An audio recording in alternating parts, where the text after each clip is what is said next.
안녕하세요. 저는 서울에 살고 있는 대학병원 간호사입니다. 저희 엄마와 아빠는 제가 중학교 때 이혼을 하셨어요.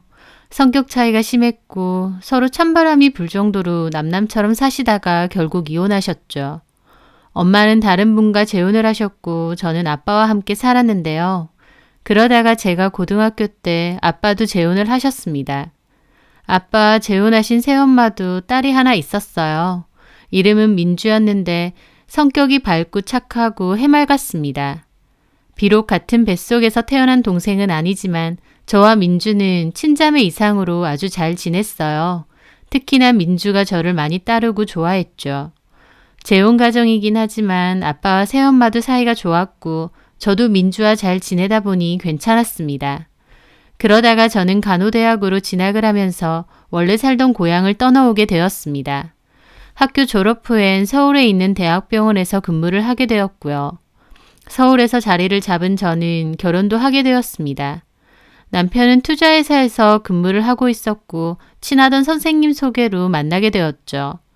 남편은 성실하고 밝고 긍정적인 사람이었고 저희는 3년간의 연애 끝에 결혼을 하게 되었어요. 그리고 결혼한 첫 해에 아이를 가졌어요. 눈에 넣어도 아프지 않을 만큼 귀여운 저희 아들 우주요. 하지만 아이가 사랑스러운 것과는 별개로 워킹맘으로 산다는 건 쉬운 일이 아니었습니다.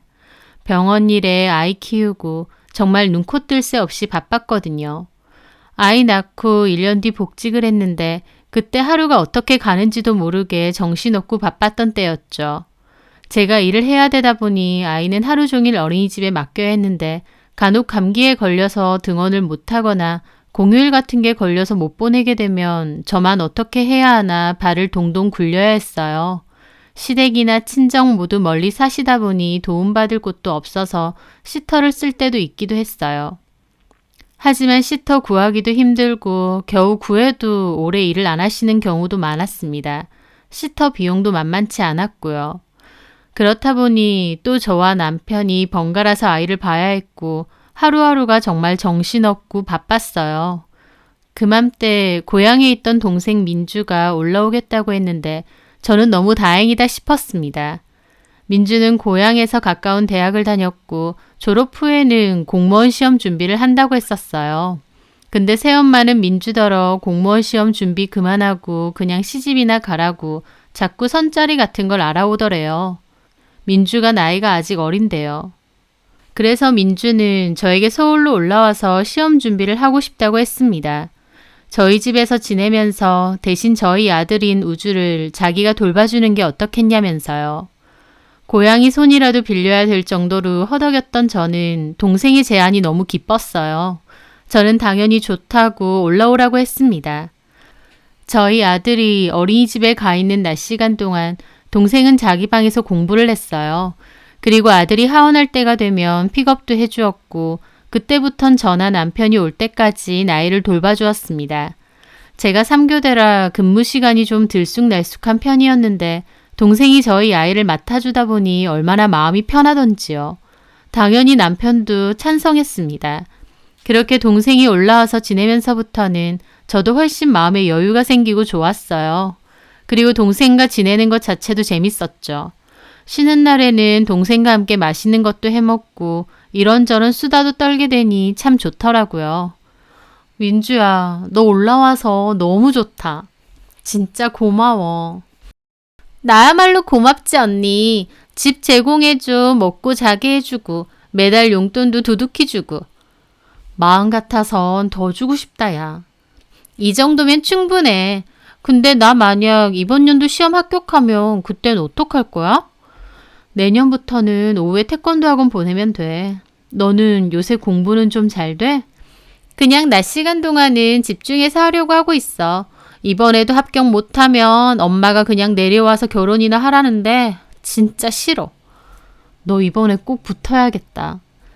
저는 동생이 진심으로 꼭 시험에 합격했으면 하고 바랐습니다. 동생이 오고부터 저도 마음으로나 체력적으로 훨씬 안정이 됐고 그러다 보니 남편과도 사이가 더 좋아졌어요. 그전엔 서로 바쁘고 힘들다 보니 예민해져서 자주 투닥이고 싸웠거든요. 애 보는 문제로 특히 더요. 그런데 민주가 오고 나선 가족 모두 한결 여유로워지고 마음도 편안해졌던 겁니다. 저나 남편은 하원 후 아이 돌보는 걱정에서 해소돼서 좋고 민주는 새엄마 잔소리 피해서 공부하면서 저희 집에서 지내게 되니 좋고요. 모두에게 다 좋다고 생각했습니다. 동네 언니의 그 연락을 받기 전까진요. 그때 저는 병원에서 근무를 하고 있었는데 같은 아파트 사는 친한 언니가 톡을 보낸 겁니다. 선진아. 언니. 너 오늘 근무 중 아냐? 지금 병원. 왜? 이상하네. 뭐가? 나 아까 마트 갔다가 너네 남편 봤거든. 근데 웬 여자랑 같이 가던데? 여자랑? 저는 어리둥절했습니다. 뜬금없이 웬 여자인가 싶었죠. 누구지? 언니가 잘못 본 거 아니고? 아니야. 네 남편 얼굴 내가 제대로 봤어. 근데 그 여자가 네 남편 허리 만지던데? 어? 저는 화들짝 놀랐습니다. 허리를 만져? 나도 잘 못 봤나 했는데 분명히 허리를 막 만지더라니까. 사진 찍으려다 말았어. 아파트 근처에서 그러고 다니는 거 보면 혹시 너도 아는 사람이야? 여자 얼굴도 봤어? 제대로 못 봤는데 잘 모르는 여자던데. 저는 그때부터 심장이 두근거렸습니다. 남편이 마트에 모르는 여자랑 같이 다녔다뇨. 이게 무슨 소린가 싶었죠. 그냥 오해라고 넘어갈 수 있었지만 그 순간 저는 확 찝찝했던 게 떠올랐어요. 바로 얼마 전 서랍에서 그 약을 발견한 것 때문이었습니다. 남편은 피곤하다는 이유로 잠자리가 잘 안 됐어요. 저도 피곤하다 보니 어느 순간 거의 섹스리스로 살게 되었죠. 그런데 한번 뭔가를 찾다가 서랍 제일 아래 칸에서 발기부전 치료제를 찾게 된 겁니다. 그걸 발견했을 당시에는 오히려 가볍게 넘어갔어요. 남편도 따로 고민이 많아서 나 몰래 진료를 받아본 건가 했거든요. 제가 아는 척하면 남편이 무안해할까봐 도리어 모른 척했죠. 근데 언니 얘기를 듣고 그 약이 다시 떠오른 겁니다. 저는 그날 근무를 끝내고 집으로 가서 그 약을 조심스럽게 꺼내봤어요. 그런데 약은 반 이상을 먹었더라고요. 그걸 보는 순간 이 남자 바람 피는구나 라는 것을 알게 되었습니다. 저랑은 거의 잠자리도 가지지 않는데 발기부전 치료제를 반 이상 먹을 일이 뭐가 있나요? 남편에게서 분명 뭐가 있다고 생각했고 그때부턴 불안함과 초조함 때문에 잠이 안 오더라고요. 남편이 저를 배신하고 바람을 피고 있을 수도 있다 싶으니까요. 도대체 누굴까? 회사 사람? 아니면 이상한 어플 같은 걸로 만난 걸까? 머리가 몹시 복잡했습니다. 그러다가 고민 끝에 남편의 폰에 위치 추적 어플을 깔았습니다. 남편이 혹시 저 몰래 누군가를 만나고 다닌다면 어플에 남편의 위치가 나올 테니까요. 하지만 어플을 깔고 2주 가까이 지나도록 별다른 게 없었어요. 위치를 틈틈이 확인해봐도 남편은 회사랑 집, 헬스장과 마트 정도만 다니고 있었거든요. 만약 바람을 피는 거라면 최소한 밥이라도 먹으러 가거나 어디 데이트라도 갈 법도 한데 전혀 그런 게 없었습니다. 그걸 보는데 내가 괜한 오해를 한 건가 싶었죠. 오해라고 생각하니 또 미안하면서도 진짜 오해가 맞을까 기분이 착잡하더라고요. 그래서 하루는 아이도 자고 남편도 자길래 조용히 혼자 나와 주방에서 술을 좀 마셨습니다. 언니 얘기만 듣고 내가 너무 예민해져 있는 건가 생각하면서요. 그런데 동생이 저 때문에 잠이 깬 건지 방에서 나오더라고요. 언니 안 자고 뭐해? 무슨 일 있어? 아니야, 그냥 잠이 안 와서. 동생은 같이 마시자며 잔 하나를 들고 앉더라고요. 그러면서 동생과 두런두런 얘기를 주고받았어요. 동생은 시험 준비하는 게 힘들고 막막하다. 주변 친구들은 회사 생활하거나 밥벌이 하는데 나는 아직도 그게 아니라서 한 번씩 우울하다는 하소연을 했습니다. 마냥 밝고 활발해 보였는데 동생도 많이 힘든가 보다 싶어서 안쓰럽더라고요. 그렇게 동생 얘기를 한참이나 들어줬는데 이번엔 동생이 저는 무슨 일이냐고 물었어요. 혹시 병원에 무슨 일이 있느냐고요. 저는 고민하다가 결국 술도 취했겠다 싶어 말했습니다. 실은 너네 형부가 바람을 피는 건가 싶다고. 그래서 몰래 위치 추적 어플도 깔았다고요. 제 말에 동생은 어이없어 하더라고요. 언니 너무 심했다. 형부가 그럴 사람이야? 그럴 사람 아닌 사람 따로 있니? 아휴, 참, 별 생각을 다 한다. 언니 근무 늦으면 내가 집에 있잖아. 형부 그런 거 없어. 제 시간에 꼬박꼬박 집에 오셔. 집에 오고 나면 나는 들어가서 공부하라고 하고. 그때부터 우주 보고 우주 씻기고 책 읽어주고 놀아주고 형부도 피곤할 텐데도 얼마나 열심인데. 아휴, 듣는 내가 다 섭섭하네. 동생 말을 들으니 그런가 싶고 저도 남편을 의심했던 게 너무 미안하더라고요. 그렇니? 그래, 내가 한 번씩 우주 내가 보겠다고 해도 시험도 얼마 안 남았는데 들어가서 책 한 자라도 더 보라 그러셔. 형부 피곤해서 눈밑이 시커멓더라. 일하지, 집에 와서 내보지. 근데 언니가 그런 오해한다는 거 알아봐. 얼마나 서운할 거야. 네 말 들으니까 내가 쓸데없는 의심을 한 것 같다. 그래, 그러지 마. 형부 같은 사람 없어. 동생 말을 듣고 나니 오히려 머리가 명쾌해지더라고요. 회사 다니고 집에서 내보느라 바쁘고 정신없는 사람을 오해했구나 싶어서 어찌나 미안하던지요. 저는 그 후로는 더 이상 남편의 위치를 보지 않았습니다. 오해가 풀렸으니 볼 이유가 없다고 생각했죠. 그런데 며칠 정도 지났을 무렵 퇴근하고 집에 왔는데 남편이 화가 단단히 나 있는 채로 저를 기다리고 있더군요. 당신 내 폰에 이런 거 깔았니? 남편은 제가 깔아두었던 위치 추적 어플을 보여주었습니다. 잘 안 쓰는 폴더 안에 슬쩍 감춰두었고 평소 폰을 많이 보는 사람은 아닌지라 모를 줄 알았는데 딱 들킨 거였죠. 저는 바로 미안하다고 했는데도 남편은 몹시 화가 났습니다. 제가 잘못한 거니 남편 볼 면목이 없더라고요. 저 같아도 저 의심해서 몰래 그런 어플 깔아놨으면 길길이 날뛰고 화낼 것 같았거든요. 저는 눈앞에서 어플 삭제하고 진짜 미안하다고 몇 번이나 그랬지만 남편은 너무한다면서 제 사과도 안 받아주고 말도 안 섞더라고요. 더 이상 어플 안 보기로 결심했을 때 지워버릴 걸 괜히 놔뒀다가 들켰네 싶어서 후회했지만 이미 들킨 건 어쩔 수 없었습니다. 남편은 이거 이혼 사유라고 하면서 두고두고 불쾌해하더라고요. 저는 다시는 그렇게 안 하겠다고 진심으로 몇 번이나 사과를 했어요. 그럼에도 남편은 여전히 찬바람이 쌩쌩 불었고 저는 죄인 같은 기분으로 아무 말 못하고 남편의 기분이 풀리기만 기다렸죠. 그러던 와중 그 일이 일어났습니다. 그날은 나이트 근무를 하고 오전에 집으로 오게 되었어요. 텅 빈 집에서 너무 피곤한 기분으로 침대에 누워 이불을 덮었죠. 바로 잠들 것처럼 피곤했거든요. 그런데 이불을 덮고 있는 발끝에서 뭔가 느껴지는 겁니다. 이게 뭐지? 생각하면서 자리에서 일어나 이불 안에 손을 넣고 만져지는 걸 집어들었죠. 그런데 그건 통째로 빠진 발톱 페디큐어 조각이었습니다. 황당하더라고요. 저는 직업 특성상 손톱 네일 아트도 안 하고 발톱에도 따로 페디큐어를 하지 않아요. 그런데 제 침대에서 엄지발톱 크기로 떨어져 나간 페디큐어 조각이 있었던 거죠. 도대체 이게 왜? 어이없어서 그걸 한참 보는데 누구 건지 알겠더군요. 그건 제 동생 거였어요. 동생은 오랜 시험 준비 때문에 심신이 지친다며 기분 전환 삼아 손발톱 네일아트를 받거나 속눈썹 붙이는 걸 즐겨했습니다. 그 페디큐어 조각도 동생이 얼마 전에 하고 왔던 그 디자인이었어요.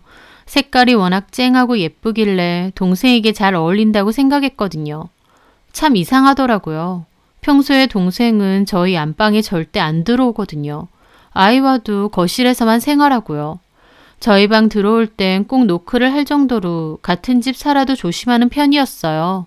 그런데 제 침대에서 그것도 이불 안에서 이 페디큐어 조각이 발견됐다뇨. 그냥 넘겨보려고 해도 너무 이상하더라고요. 저는 그 조각을 버리지 않고 일단 화장대 위에 올려두었습니다. 그냥 무시하고 자려고 해도 너무 찝찝하고 이상해서 도저히 잠이 오지 않더라고요. 마음속에선 혹시 하는 생각이 자꾸만 떠올랐죠. 그렇게 찝찝한 기분을 가진 채 며칠이 지났을 때였습니다. 병원에서 근무를 하고 있는데 그 동네 언니가 다시 연락이 온 겁니다. 야, 네 남편 또 봤어. 그 여자랑 가는 거. 근데 이번엔 우주도 같이 있던데? 저는 깜짝 놀랐습니다. 남편이 또 그 여자와 있었는데 이번엔 저희 아이도 같이 있다니요. 그러면서 제 속에 있던 그 불안함이 다시 떠오르더군요. 언니, 혹시 그 여자 얼굴 봤어? 대강은 봤어. 혹시 이 여자요? 저는 톡으로 동생 사진을 보내줬습니다. 그러자 그 언니가 맞아. 너 아는 사람이었어? 이 여자 누군데? 내 동생. 동생? 동생인데 형부 허리를 잡고 간다고? 동생 어디 미국에서 왔니? 저는 그 연락을 받고 그제야 남편과 동생 사이에서 뭔가가 있구나 싶었습니다. 그리고 가만 생각해보니 남편이 위치 추적 어플의 존재를 알게 된 것도 제가 동생과 술 먹으면서 위치 추적 어플 얘기를 하고 나서였다는 것을 깨닫게 되었어요. 제 앞에선 형부 그럴 사람 아니라고 펄쩍 뛰어놓고 뒤에선 남편에게 어플 깔려있으니 지우라고 한 건가 싶었죠. 하지만 한편으론 말도 안 된다고 생각했습니다. 차라리 모르는 여자랑 바람이 난 게 낫죠. 어떻게 제 동생과, 그것도 한 집에 사는 동생과 그럴 수가 있나요? 만에 하나 두 사람이 정말 그렇고 그런 사이라면 나는 그것도 모르고 동생을 집에서 지내게 하고 동생에게는 우리 아들 봐줘서 고맙다고 했다는 건데 생각할수록 기가 막혔습니다. 아니라고 믿고 싶었어요. 하지만 상황이 이렇게 된 이상 분명히 확인은 해야 했습니다. 저는 그날 바로 소형 카메라 하나를 주문했습니다. 그리고 저희 집 안방에 몰래 설치를 해두었죠. 일을 마치고 오면 몰래 카메라를 빼서 내용을 재생해 보았습니다. 며칠 동안은 의심스러울 만한 게 없었어요. 하지만 며칠 후 결국 그 장면이 찍힌 겁니다. 그게 찍힌 날은 제가 나이트 근무여서 밤에 자리를 비운 날이었어요. 밤 늦은 시간이었는데 남편과 동생이 저희 방으로 살금살금 들어오더라고요. 아마 옆방에 있는 저희 아들을 의식하는 행동이었던 것 같은데 자기들끼린 뭐가 좋은지 손에 입을 대고 키득거리더군요. 평소 제가 있을 땐 동생도 그렇고 남편도 그렇고 조심스러워 보였어요. 말도 잘 안 섞었고요. 근데 이렇게 보니 두 사람은 정말 가깝더라고요. 저보다 더 가까워 보일 정도로요. 그 두 인간들은 침대에 걸터 앉아 뭔가 한참 이런저런 대화를 했습니다. 저는 숨도 못 쉬고 그걸 지켜보고 있었죠. 그러더니 갑자기 서로 옷을 벗고는 익숙한 듯 제 침대 위로 올라가는 겁니다. 그걸 두 눈으로 보는데 얼마나 충격이고 경악이던지 눈앞이 컴컴해지는 게 뭔 줄 알겠더라고요. 다른 사람도 아니고 동생이란 남편이 놀아났다뇨. 아무리 한 뱃속에서 나온 동생은 아니라지만 이건 정말 상상도 못 해본 일이었습니다. 이 구역질 나는 짓거리에 저는 정신이 아득해졌어요. 결국 화면을 꺼버렸죠. 심장이 튀어나올 만큼 뛰고 손발이 주체가 안 될 정도로 떨리더군요. 더 생각하고 말 것도 없었어요. 더 생각하고 말고 할 것도 없었어요. 저는 부들부들 떨며 동생 방으로 건너갔습니다. 동생은 아무것도 모른 채 쿨쿨 잘만 자고 있더군요. 저는 이를 갈며 자고 있는 동생 뺨을 그대로 후려갈겼어요. 자던 동생은 놀라서 깨더라고요. 언니 무슨 짓이야? 언니? 너는 내가 언니라고 생각돼서 이딴 짓을 벌이니? 뭔 소리야? 뭔 소리? 야, 너 우주 안 깨게 조용히 따라와. 저는 그렇게 동생을 잡아 끌고 제 방으로 들어갔어요. 남편 역시 세상 모르게 쿨쿨 자고 있는 겁니다. 저는 남편 싸대기도 그대로 날렸어요. 자다가 뺨 맞은 남편도 무슨 짓이냐고 길길이 날뛰는데 뒤에 서 있던 동생은 그제야 제가 왜 이러는지 눈치챘는지 아무 말 못하고 고개만 숙이고 있더라고요. 남편은 왜 자는 사람을 때리냐고 날뛰는데 저는 카메라 던져줬습니다. 이게 뭐야? 내가 안방에 설치해둔 거. 너네 짓거리 다 찍혔어. 그 말에 남편도 얼굴이 새하얗게 질리더군요. 니네가 사람이니? 이 짐승만도 못한 것들아? 이걸 언제... 안 들킬 줄 알았어. 바람 피는 것들은 머리도 나쁘다더니 내 집에서 그러고 있는데 내가 모를 줄 알았어? 여보... 저는 남편 머리통을 있는 힘껏 휘갈겼습니다. 그렇게 때려도 분이 안 풀리더군요. 그래놓고 터진 입이라고 어떻게 자기를 의심하냐면서 도리어 난리를 쳐? 차라리 밖에서 외간 여자랑 바람 피는 게 낫지. 이게 할 짓이니? 네 새끼 자고 있는 방 옆에서 이러고 싶디? 이 쓰레기야? 알겠는데 말로 하지 때리지는 마. 죽이지 않는 걸 고맙게 생각해. 식칼 들고 올까 하다가 간신히 참는 거니까. 저는 그리고 옆에 서 있던 동생, 아니 그녀 머리통도 그대로 휘갈겼습니다. 동생은 바닥으로 나가 떨어지더라고요. 내 앞에선 형부 그런 사람 아니라고 옹호하더니 뒤에선 위치 추적 어플 알려주고 내 침대에서 뒹굴고 뭐 이런 쓰레기 같은 년이 다 있어. 네가 그러고도 내 동생이야? 네가 날 언니라고 생각은 해? 도대체 날 뭘로 본 거니 너는? 동생은 그제야 잘못했다며 무릎 꿇고 싹싹 빌더라고요. 남편도 잘못했다고 빌고요. 그 꼴을 보는데 더 열받는 겁니다. 저는 동생 머리채 붙들고 방으로 끌고 갔습니다. 큰 소리 내지 말고 짐 싸서 당장 꺼져. 너 절대 내가 가만 안 있을 거야. 동생은 흐느끼며 울더니 짐을 느릿느릿 싸고 있더군요. 그 꼬라지도 보기 싫어서 동생 옷가지를 캐리어에 다 쳐넣었습니다. 들고 빨리 꺼지라고. 그만 쳐 울고. 너 딱 기다리고 있어. 우주 때문에 지금은 이렇게 곱게 보내주는데 내가 너 다 쥐어 뜯어놓고 싶은 거 참고 있는 줄 알아. 동생이 잠옷 차림으로 쫓겨났고 저는 이번엔 다시 제 방으로 갔습니다. 그리고 이번엔 남편 짐을 쌌죠. 얼마나 화가 나던지 그때까지도 손발이 벌벌 떨리더군요. 남편은 잘못했다며 저를 말리는데 저는 확 떠밀어버리고 짐을 마저 쌌습니다. 너도 꺼져. 이 밤중에 어딜 가라고. 그럼 우주 깨어서 난리 나는 거 보고 싶어? 네 아들한테 그런 걸 보여주고 싶냐고. 제 말에 남편도 꿀먹은 벙어리가 되더군요. 아들 아는 건 또 무서웠나 봅니다. 그 면상 꼴 보기 싫으니까 들고 꺼져. 그리고 딱 기다리고 있어. 더러운 것들. 짐승만도 못한 것들. 저는 죽일 듯이 씩씩거렸고 결국 남편도 캐리어 들고 도망치듯 나갔습니다. 남편까지 나가자 맥이 풀린 저는 이불 안에 들어가서 울었어요. 아이가 혹시 깰까봐 크게 울지도 못하고 꾹꾹 삭히면서요. 어쩌다 이렇게 됐나, 이게 나한테 일어난 일이 맞는 건가 가슴을 치며 밤새도록 꺽꺽대며 울었습니다. 그 후 저는 고향에 계신 아빠와 새엄마에게도 가장 먼저 이 사실을 다 알렸어요.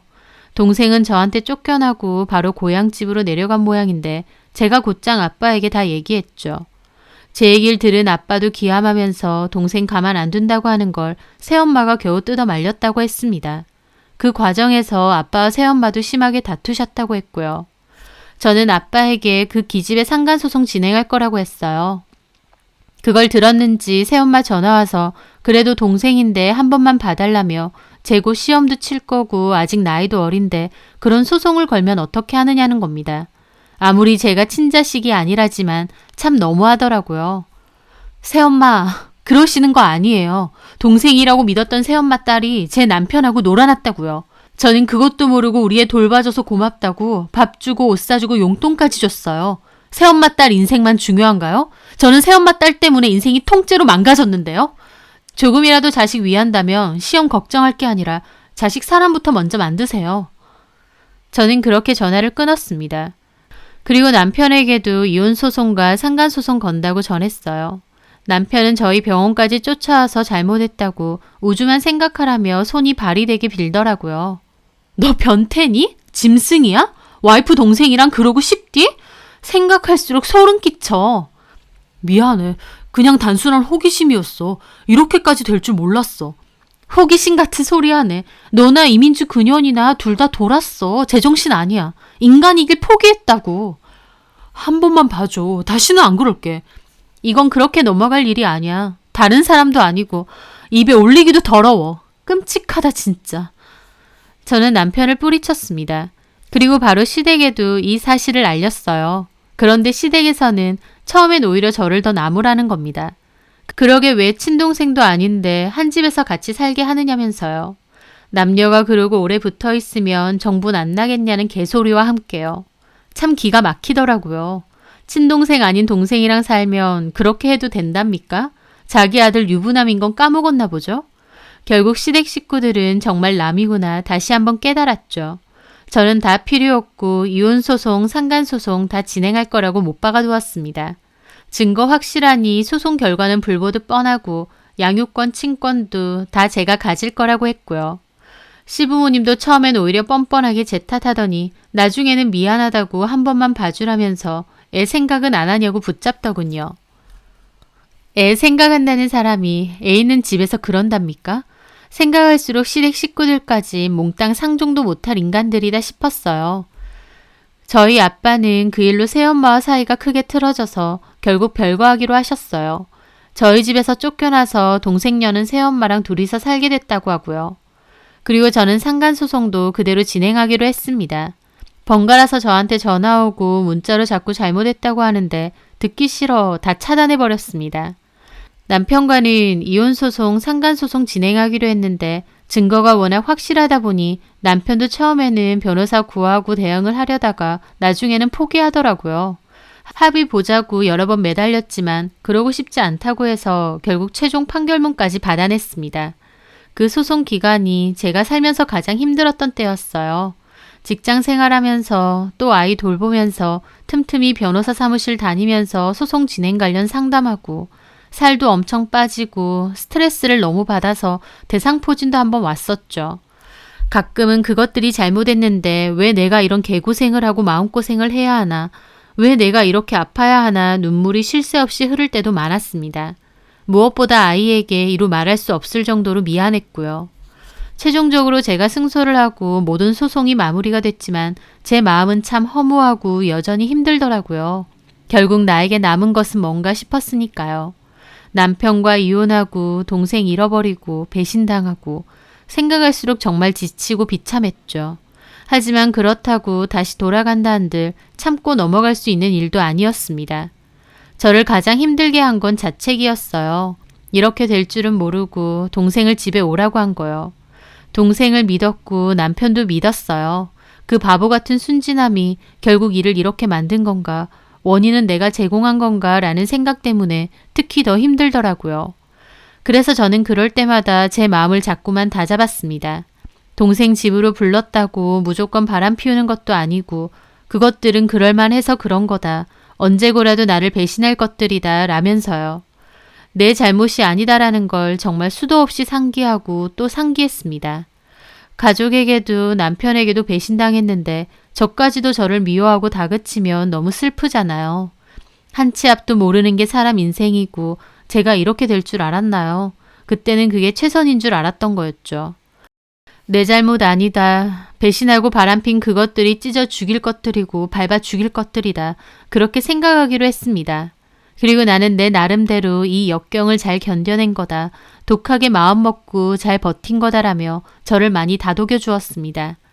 여전히 마음의 상처는 있고 앞으로 쉽게 누군가를 믿을 수 있을지도 모르겠어요. 하지만 이런 큰일을 겪고 나니 오히려 작은 일에 흔들리지 않고 마음이 차분해지는 건 있는 것 같습니다. 세상 천지 나만 억울한 일, 분한 일 당하는 거 아니고 이만하면 그래도 잘 견뎌왔다 생각합니다. 요지경 세상 속에서도 제 스스로를 믿고 잘 견디는 것만이 능사다 생각하며 꿋꿋한 마음으로 잘 견디고 다독이며 살아가려 합니다. 그것이 저와 아이를 지키는 길이니까요. 제 사연 들어주셔서 감사합니다.